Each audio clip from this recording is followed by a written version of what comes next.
And to have a piece of his physical self, it is as if he is physically there. And when he's physically there, he's spiritually there as well. You must watch yourself 1,000 times. Not what you do, not what you say, not what you see, also what is in your heart. Okay? Outside people, it's okay, I don't expect too much. I've seen so many people, they're coming up to see the beard of the Holy Prophet ﷺ, that same beard that Hazrat Khalid ibn Walid, in the middle of fighting, when he put it in his helmet and it fell, he just stopped fighting. He didn't care whether he's going to get killed or not. He's a commander, he's a general, understand? And he went to retrieve that, to kiss it, put it back in his head, to show respect in battle.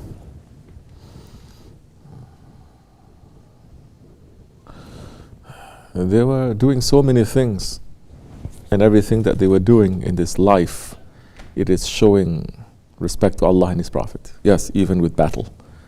Now, there is no tie between anything that we're doing in this life to Allah and His Prophet. It's as if life is different and religion is different. It's come to that amongst the Muslims. Yes, they used to go to battle carrying the Sakal Sharif. They used to go battle carrying the Sanjak Sharif. And when, so many times when other things is not really working, the Sultan, the Padishah, the Khalifa himself would write a letter pleading to the Prophet, addressing to the Prophet ﷺ, to be sent to an emissary who is going to go to the Prophet's tomb, to present it to him and to put it there. When the Wahhabis, they plundered the tomb of the Prophet, they found those letters, and that's when they say, this is why we must kill all of you, because don't you see, your own Khalifa is making shirk, asking Prophet, not asking Allah. So they have a very intense private and also public display of their faith. They are not like snakes, which believers in these days have to be like, hiddenly coming out, hidingly coming back. So he had manners, and the manners that we have to display, especially in this dargah, if you cannot carry it, I don't care who you are, then you're going to hear it from me. Okay? We have to watch. Now, if you cannot watch yourself, you must sit down and say, why did I fall into that heedlessness, that split second that I forget that He is there? How can you? It doesn't mean that you become robotic. It means that now there is, you know that there is a presence. The hadra that we're making, it is also coming from that, the presence, the holy presence. Once in a while we're making, but we didn't make hadra yet. Seeing so many of you, you're not putting yourself. Yeah. Why you don't have passion for hadra? We're not doing it for 6 hours or 3 hours or 1 hour. You move your body for the sake of your nafs with so much passion. Why are you not making hadra with some passion at least? Huh? You cannot make the zikr with passion to listen to you. Allah, Allah, Allah. You're not saying Allah as if your heart is going to stop, as if your life depends on it. This takes some training, but we're doing that every week. Understand? They're saying, if you don't put passion in the way of Allah, we're going to cause you to have, shall we say, use that word, anxiety. Yes, anxiety for this dunya. Small things will make you to become, will shake your heart. Because your heart is not shaking for Allah's sake.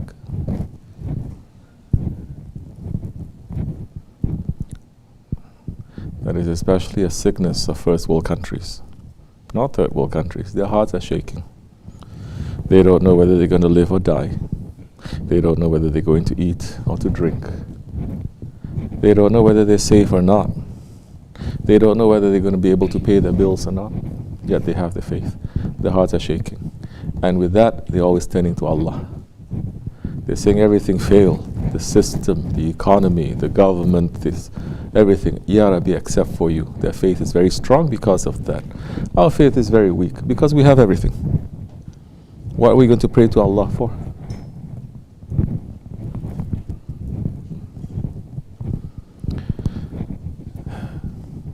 There's no real sense of community helping each other also. So you're going to cry only for yourself. Somebody have asked me this question before. What do? We have so many problems. I said, have you ever tried, when you have so many problems, to just put it aside to help someone else who have more problems than you? Try that. Try helping. Try helping someone who has more problems than you, worse condition, and lose yourself in his problem. Feel that. I guarantee you, your own problems, it will start to, sometimes you have pain, inflammation, All you need is for it to, the inflammation to go a little bit, then you can deal with the problem. Otherwise, it's all stuck there, right? See? Small thing, it gets inflamed.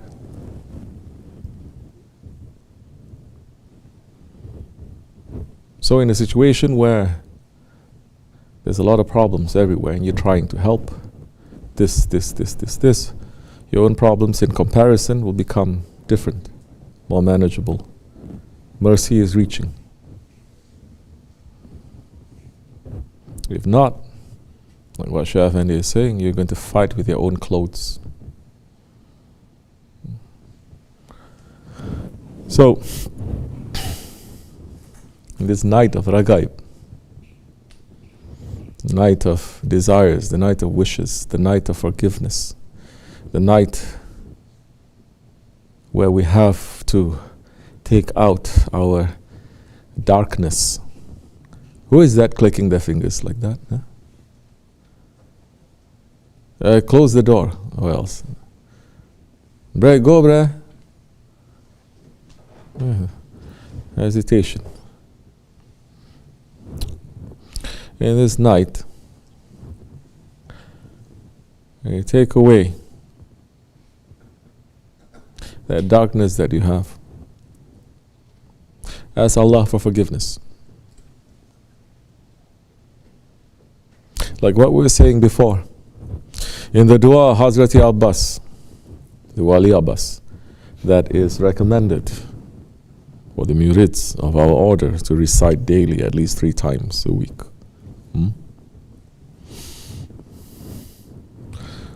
Who are there? Who are here? Yes. Say the English translation so that everyone can understand. Loudly.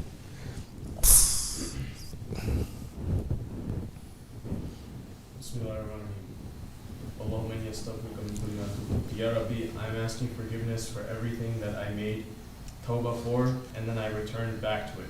Bismillah ar-Rahman ar-Rahim. You're asking Allah for your own insincerity and hypocrisy.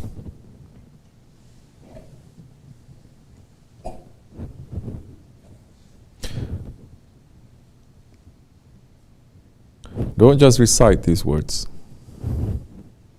Understand what is the meaning of these words.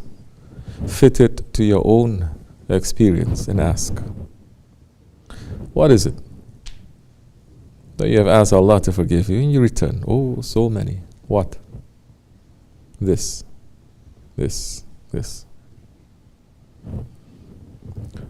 So you are, let's say, wasting that mercy that is given to you, and you are understanding it, and you're asking forgiveness for that.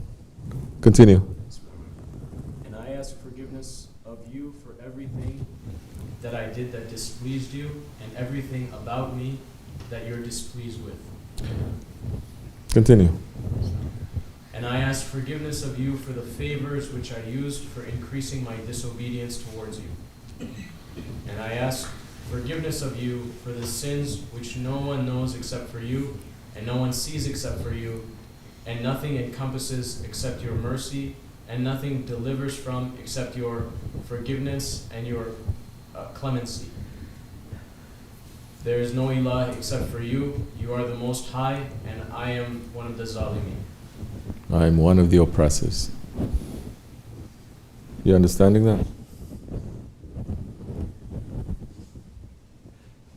This is the night of forgiveness where the angels will gather to ask Allah forgiveness for us. If we are not asking sincerely, what is that?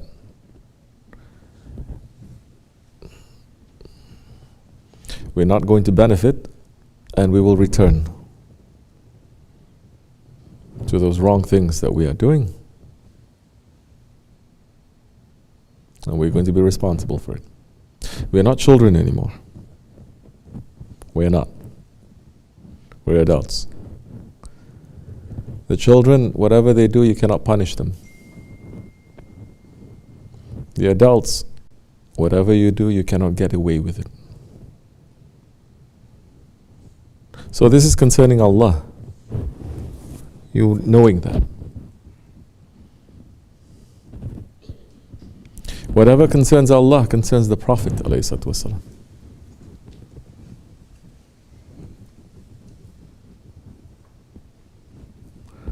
So look to his examples and his sunnat that you're seeing. I'm just collecting the blessings to become more disobedient, more idiot, more stubborn. Why am I like that? So now the second part is concerning people. Say. O Allah, I ask forgiveness of you for the oppression I committed against your servants. Whichever of your male or female servants whom I have hurt physically or in their honor or in their property, give them from your treasure which lacks nothing. And I ask you to honor me. So you're asking Allah to forgive you. And asking Allah not only to forgive you, but to bless those ones that you've taken the rights from. Continue. And I ask you to honor me with your mercy, which covers all things. Do not humble me with your punishment, but give me what I ask of you. For I am in great need of your mercy, O most merciful of the merciful. Okay, this stage, the servants must be in deep fear of Allah. Don't humble me with your punishment. You're not going to get that level of faith. Because today they say, don't teach that word, fear, don't teach shame, don't teach any of these. But everybody knows how to fear from the IRS. Everybody knows how to fear from the police. So you still have fear. Everybody knows how to still have shame if it hurts them in their public profiles. People know that. Allah. We must know. We must feel a little bit. And we must ask Allah, don't punish us. Because in these days, punishment is coming 24 hours. It's going everywhere. We are in it. We are part of it.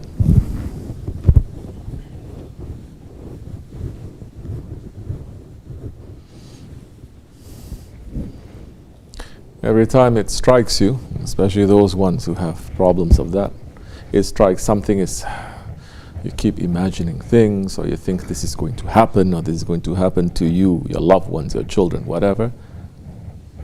Ask Allah. Turn it to Him. Don't just worry empty with shaitan like that. Shaitan will say, oh, this is going to happen, this is going to happen. Turn it to a dua to Allah, saying, Ya Rabbi, I'm weak. This can happen anytime. Please, don't test me. I cannot carry this, please. Turn it back to Him. Don't just sit and worry, I don't know what's going to happen, anything can happen. No, ask Allah. He is the one who causes things to happen. Then you're going to remember your Lord in so many different situations. This is the thing. So many times you forget Him.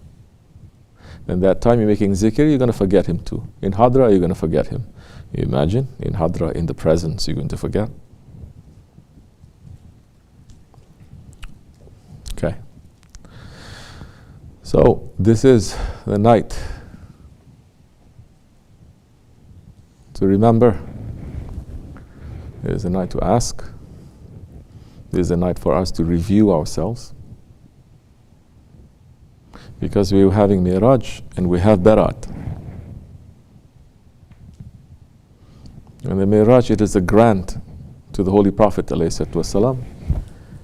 And it's a grant to his Ummat and to whomever that was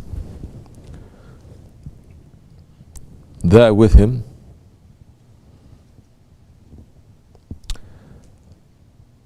Spiritually, that he's taking. But the Barat, it is for the entire nation, that it is a day when every action, every intention is recorded and sealed, and you're given the Barat, the diploma, the grade, let's say, for that year and for the coming year. Start now, in this night of Rajab. This is what we have to aim for. To be clean so that we can make the Miraj. To be clean so that when we return, we can submit our records, and our records will only show good things. And the opening for the next year, only good things promised to us. Doesn't mean that there's not going to be difficulty. Don't think like unbelievers. Don't think the way that Allah is going to bless you is if you have no problems, you have all the money in the world, you have no sickness, don't think like unbelievers. Think like the believers.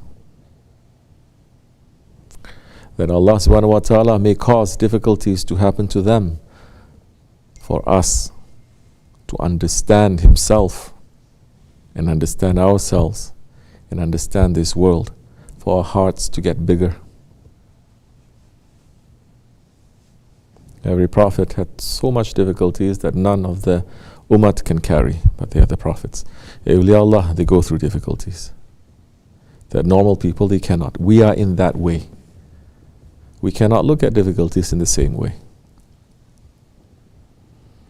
That if there's difficulties, this is something that is a curse for us. No. Find Allah through that. Inshallah, in that way we're not going to let this night to pass. We'll understand some things, and we'll use this night to return to Allah. May Allah accept it, inshallah, from us. May Allah forgive me and bless you. You understand, the feeling of this night is different. The sounds, it is different. The air, it is different. Every year, it is. But that much that you are connected, you'll be able to see more. If you're not, same, every other night. If you're not connected, everything is the same to you. But Allah is unique, and everything He creates is unique. And if you can see that uniqueness, we have a little bit of faith. May Allah forgive me and bless you. May Allah raise the station of our Shaykh, inshallah. Al-Fatiha.